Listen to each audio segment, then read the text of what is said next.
Mesdames, Messieurs, bonjour et bienvenue sur CCTV Français pour cette nouvelle édition du journal. À la une, le président chinois Xi Jinping est arrivé en Égypte mercredi après-midi pour une visite d'État. Tout de suite, notre reportage. Lors de sa rencontre avec le premier ministre égyptien Chérif Ismaïl dans un hôtel du centre-ville du Caire, le président chinois Xi Jinping a indiqué que le gouvernement chinois encourageait et soutenait les entreprises qualifiées pour qu'elles participent à des projets d'ampleur en Égypte. Sa visite en Égypte a pour but de consolider et d'approfondir la relation Chine-Égypte de manière globale et de faire avancer la coopération pratique entre nos deux pays pour de nouvelles réalisations. Le président Xi a proposé que les deux pays fassent plus d'efforts pour lier leur stratégie de développement et accélèrent le cadre de l'initiative de la ceinture et la route, afin que leur consensus donne des résultats concrets le plus rapidement possible. Le premier ministre Ismaïl a mis l'accent sur le fait que l'Égypte se félicitait de l'amitié traditionnelle avec la Chine et développerait la coopération avec la Chine dans différents domaines. Il a indiqué que l'Égypte soutenait l'initiative de la ceinture et la route et jouerait un rôle actif dans la coopération dans ce cadre, devenant un couloir reliant la Chine et l'Europe.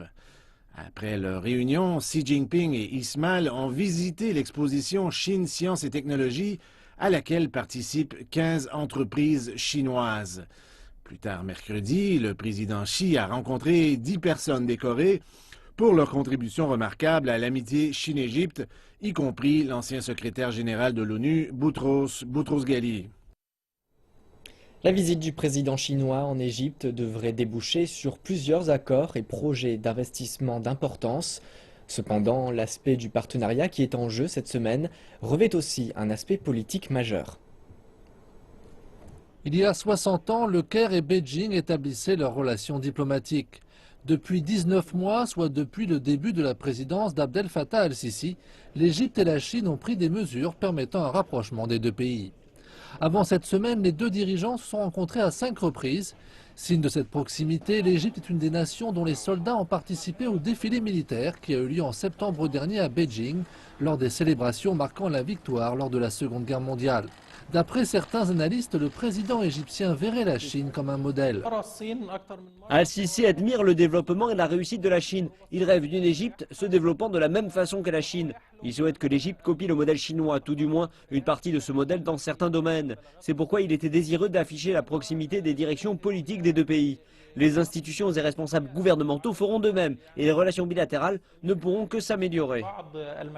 La Chine et l'Égypte partagent les mêmes idées sur les tensions au Moyen-Orient de part et d'autre. On estime que les solutions politiques sont préférables à toute intervention extérieure. Ce partenariat stratégique global ouvre également la voie à une coopération militaire accrue. Said Sobhi, le ministre égyptien de la Défense, a passé plus d'une semaine en Chine. Il s'est rendu dans des usines d'armement, a rencontré de nombreux responsables. Il existe un consensus sur la nécessité de combattre toute forme de terrorisme, sans discrimination entre groupes militants, à l'image de ce que fait l'Occident. D'après des responsables égyptiens, le partenariat est aussi particulièrement intéressant puisque les investissements et les échanges commerciaux pourront être réalisés sans influence politique.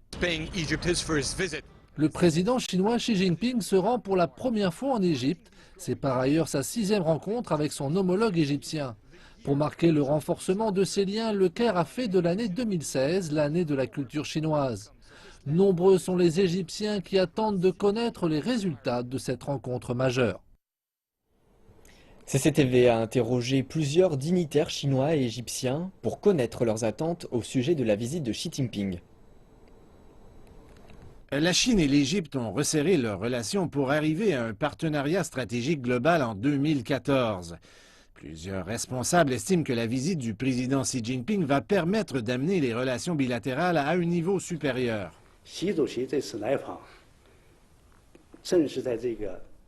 La visite va rendre notre partenariat stratégique global plus concret. L'Égypte est située au carrefour occidental de la ceinture économique de la route de la soie et de la route de la soie maritime. Nos amis égyptiens ont accueilli avec beaucoup d'enthousiasme l'initiative Une ceinture, une route.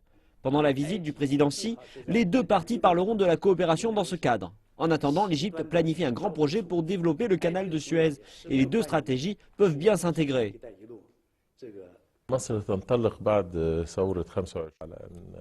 L'Égypte tient à entretenir des relations équilibrées avec tous les pays du monde, des liens de coopération qui mènent à des avantages mutuels. Accomplir les demandes des Égyptiens et construire une base solide entre l'Égypte et la Chine, c'est ce que les gens veulent. Nous avons des relations riches qui ont toujours été gérées de façon sage.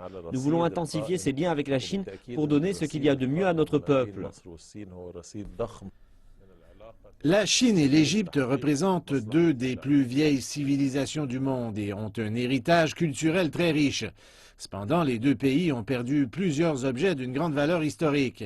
Le gouvernement égyptien estime que la visite de Xi Jinping va permettre de faire la promotion de la protection du patrimoine. La visite du président chinois a une grande signification et un sens très profond. Avec leurs immenses héritages culturels, les deux pays participent de façon positive aujourd'hui à perpétuer leur culture ancienne. Nous préparons des mémorandums d'entente pour cette coopération, pour préserver nos antiquités et notre héritage à l'extérieur du pays. Je pense que ce sera une bonne chose pour la Chine et l'Égypte de travailler ensemble à ce niveau. Le tourisme est en Égypte une importante source de revenus, mais aussi de devises fortes. Le secteur touristique national a été fortement frappé par la destruction d'un avion russe en octobre dernier.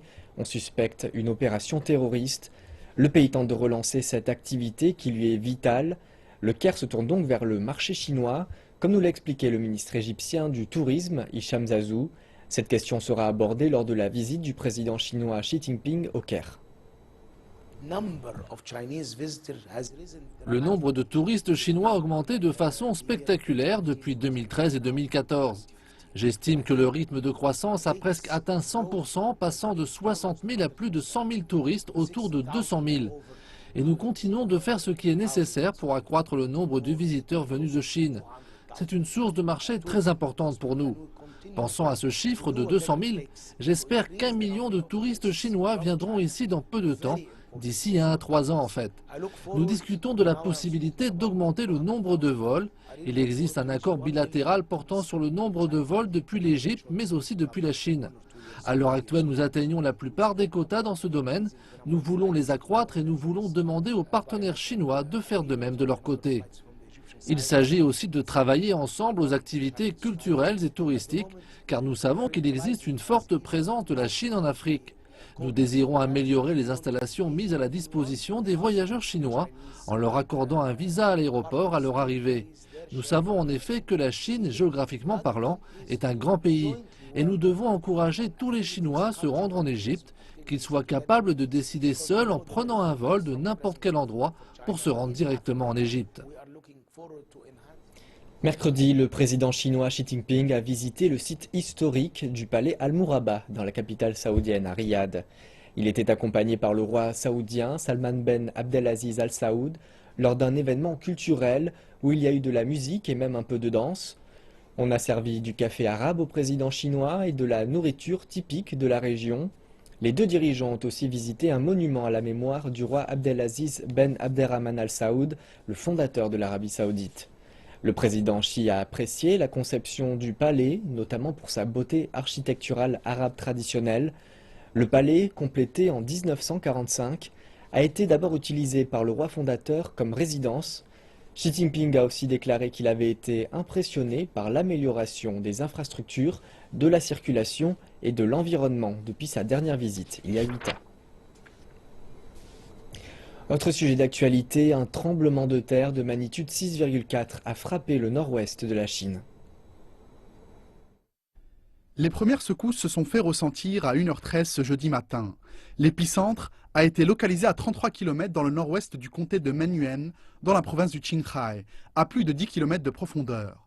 Les secousses se sont également fait ressentir à Xining, la capitale provinciale, mais également dans les zones à proximité de la province voisine du Gansu et de la région autonome Hubei du Ningxia. Les autorités ont indiqué que le séisme a principalement frappé une zone montagneuse faiblement peuplée. Pour le moment, aucune victime n'a été recensée. Seules quelques maisons ont été endommagées. Les services télécoms locaux sont tous restés en service. 2 heures après la fin du tremblement de terre, près de 86 répliques ont été enregistrées, l'une d'entre elles atteignant même une magnitude de 3,9. L'administration chinoise de gestion des séismes et son bureau provincial du Qinghai ont activé le 2e niveau d'alerte, afin de mobiliser au plus vite les forces de police et les équipes médicales sur les lieux d'un potentiel désastre. Le bureau provincial a par ailleurs tenu une conférence de presse ce jeudi matin. Il est très probable que de fortes répliques surviennent après ce premier tremblement de terre. Certaines pourront même atteindre une magnitude de 5, mais nous pensons qu'elles n'auront qu'un faible impact au niveau local. Ainsi, les habitants de la région n'ont pas de raison de s'inquiéter. Il y a toutes sortes d'analyses et de rumeurs non fondées qui ont circulé sur Internet. S'il vous plaît, je vous exhorte à ne pas y prêter attention et je vous demande de ne croire que les informations officielles.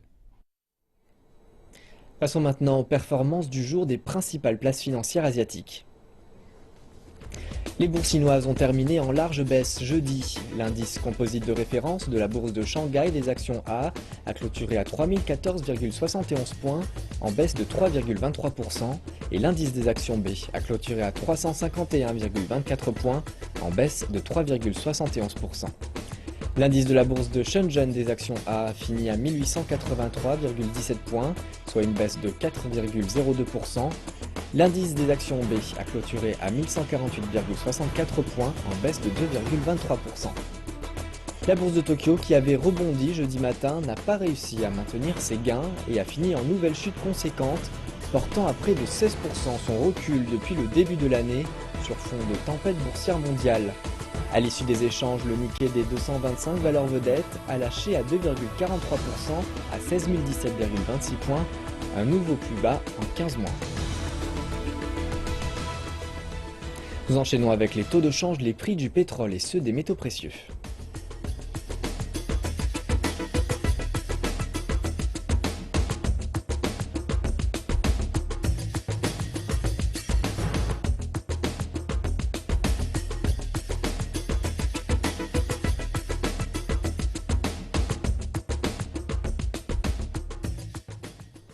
Les cours du pétrole se sont stabilisés à la clôture jeudi, avec le brut WTI clôturant à 28,7 $ le baril, une hausse de 31 cents comparée à la dernière clôture. Le baril de Brent remontait de 37 cents à 28,3 $. Les prix du pétrole sont tombés sous les 27 $ le baril mercredi, un plus bas en 13 ans. Cette baisse a été provoquée par les investisseurs qui craignent que la surproduction de pétrole ne coïncide avec le ralentissement de l'économie mondiale. Le sentiment du marché est resté dans un mouvement baissier. L'excès d'offres par rapport à la demande de pétrole pousse les producteurs dans le monde à pomper de 1 à 2 millions de barils de pétrole brut par jour. Depuis que les prix du pétrole ont atteint un plus bas pour la première fois depuis 2013, les producteurs de pétrole mondiaux ressentent un impact très substantiel. Les nouvelles baisses des prix du pétrole pourraient signifier plus qu'une autre importante étape pour le marché. Pour les nombreux producteurs de pétrole de schiste, cela pourrait se traduire par une faillite, de l'endettement ou de la vente forcée si les prix restent bas trop longtemps. Plusieurs analystes disent que certains producteurs indépendants ont besoin d'un rebond à 40, 60 $ le baril pour atteindre juste l'équilibre. Certains de ces producteurs indépendants étaient couverts à des niveaux de prix plus élevés, ce qui les a aidés pour le cash flow, mais malheureusement ces couvertures ont diminué au cours de ces derniers mois, donc ils vont être sans aucun doute sur la défensive, ils le sont déjà, et nous allons probablement voir certains d'entre eux disparaître malheureusement.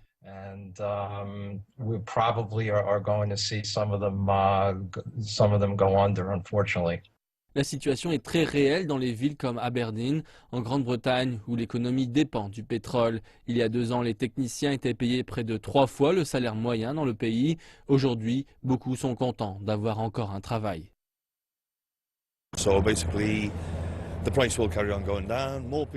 Donc fondamentalement, les prix vont continuer à baisser et plus les gens vont être hors du marché. Pour le moment, je suis chanceux, je travaille toujours. En tant que contractuel, je fais partie d'une classe spéciale. Mais il faut savoir que les contractuels ont plus d'expérience, mais l'expérience quitte l'industrie, elle s'en va.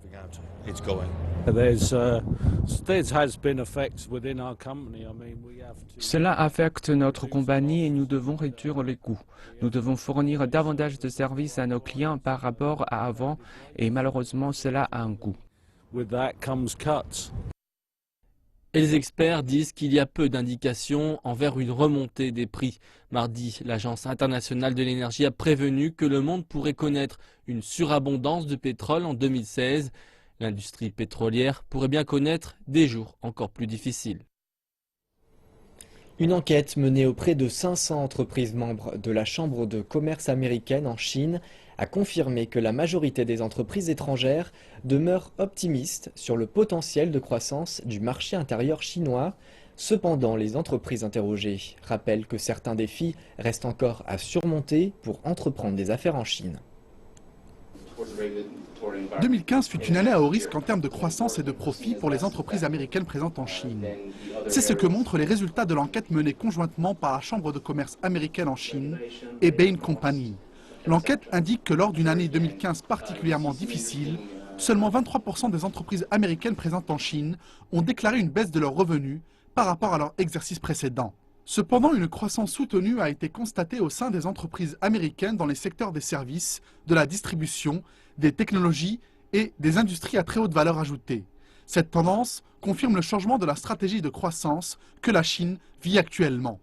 La plupart des entreprises interrogées demeurent encore optimistes sur leurs perspectives de croissance sur le marché intérieur chinois, alors que le pays enregistre sa croissance la plus faible depuis 25 ans. Il faut garder à l'esprit que la Chine est engagée dans un processus complexe de transformation de son modèle de croissance économique. Nous devons donc accompagner ce changement et être présents si nous voulons augmenter nos profits à terme. Les résultats de l'enquête montrent clairement que la Chine reste la principale destination des investissements des entreprises américaines à l'étranger. Ces dernières entendent continuer avec prudence leurs investissements calculés dans les secteurs de l'innovation et dans les nouveaux débouchés. Néanmoins, les entreprises américaines présentes en Chine expriment leurs inquiétudes sur certains aspects du climat des affaires dans le pays. Elles espèrent également que leurs partenaires commerciaux locaux, mais aussi les autorités du gouvernement chinois, pourront mettre en œuvre une stratégie visant une croissance qualitative pour l'année 2016. Les entreprises d'État de Shanghai ont enregistré un record de bénéfices, 313 milliards de yuans en 2015, soit une hausse de 19% par rapport à l'an précédent. Cela est en partie dû aux réformes de titularité au sein de ces entreprises. Le gouvernement a déclaré lors d'une réunion cette semaine que les réformes continueront cette année. Le gouvernement central lancera une série de réformes pilotes au sein des entreprises d'État dans 10 quartiers en 2016, dont des réformes de politique de titularité et d'embauche de directeurs exécutifs. Shanghai réalise également des réformes de titularité, dont l'introduction en bourse d'entreprises entières et non seulement les filiales rentables. L'entreprise Shanghai International Port Group a fait partie des premières entreprises locales à être nationalisées. L'entreprise a également commencé à offrir certaines de ses actions aux employés en tant qu'encouragement.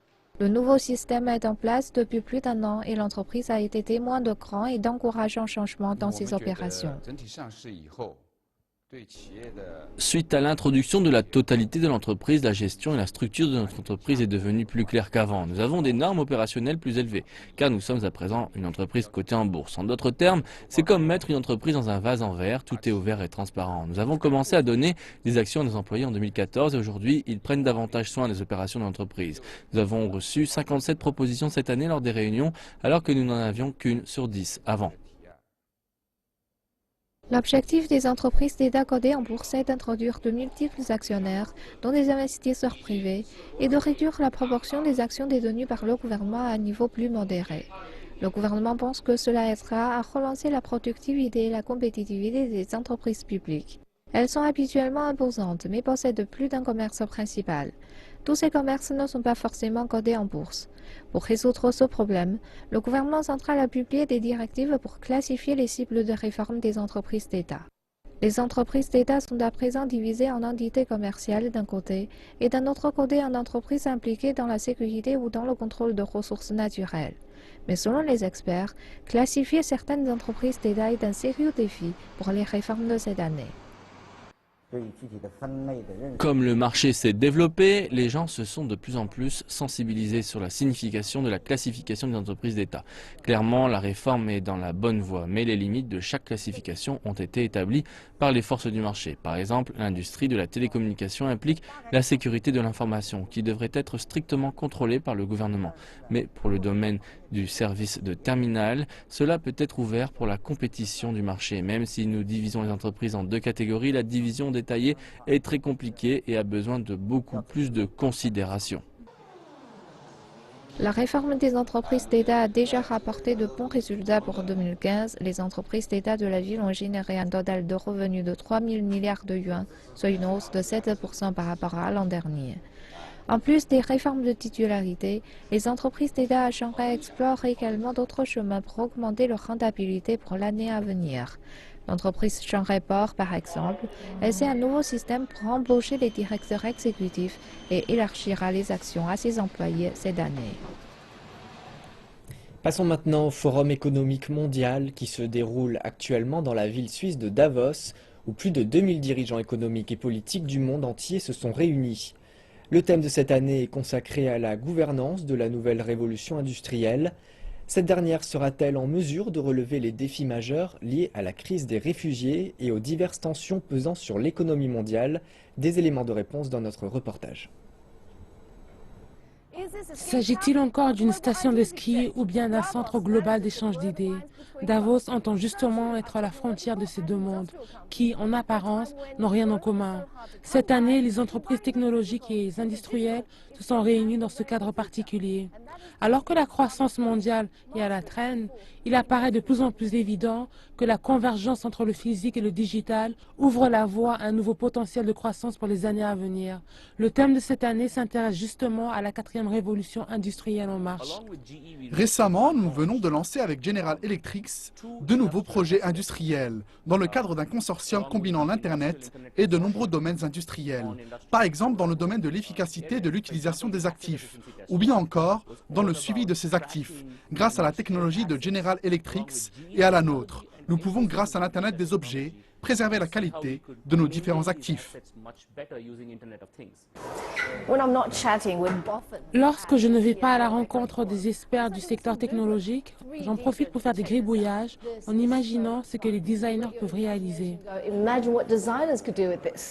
L'art de la technologie se confondant avec la technologie à l'intérieur des arts, un visage cloné, des vêtements collectant de l'énergie, le financement participatif, des infrastructures municipales, tout cela semble a priori un peu tiré par les cheveux. La rencontre avec le robot Hubo ne peut vous laisser indifférent. Ce dernier est désormais capable de vous porter secours plus rapidement et plus sûrement qu'un être humain. Et sans oublier l'informatique en nuage spécialisée pour les hôpitaux qui aideront les médecins à réaliser en quelques instants un diagnostic fiable. Nous aidons les hôpitaux à mettre et établir leur nuage informatique afin de mieux suivre leurs patients. Ils peuvent ainsi mieux utiliser les capteurs pour mesurer leur pression artérielle, leur taux de sucre.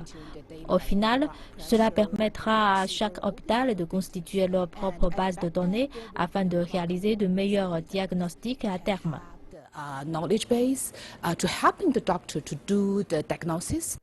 La convergence des technologies digitales avec les autres industries est au cœur du forum de Davos cette année. Les débats autour de la question sont tellement vifs au point de faire fondre la neige de la très célèbre station de ski suisse. Et c'est la fin de notre journal. Merci pour votre attention et bonne suite de programme à toutes et à tous sur notre antenne.